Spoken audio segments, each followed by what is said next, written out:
Apa maksud faraid jatuh nombor 2? Benar, faraid itu pembahagian yang ditetapkan di dalam Al-Quran, tetapi musyawarah yang bermaksud pembahasan bersama untuk mencapai keputusan atau kesepakatan tentang penyelesaian sesuatu masalah dengan mendengarkan dan menghargai pendapat dari semua ahli keluarga yang terlibat.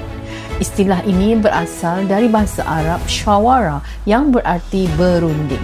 Selagi semua waris sepakat dan reda, pembahagian harta boleh disusun dengan lebih harmoni.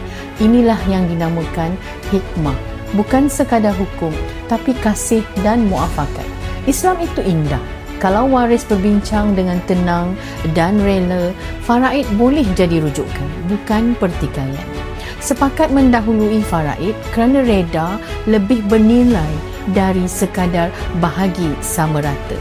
Bila hati ikhlas dan saling memahami, harta tak jadi punca sengketa, tapi pengikat kasih sayang keluarga. Islam beri ruang untuk berbincang, bukan bergaduh. Faraid datang untuk keadilan, tapi sepakat membawa keberkatan. Faraid bukan untuk dipertikai, tapi untuk dirancang dengan reda dan kasih. Sepakat keluarga itu lebih indah dari 1000 hujah di mahkamah. Bila hati tenang, harta pun menjadi berkat. Kenali penulisan pesanan akhir bersama Kak Del segera. Assalamualaikum.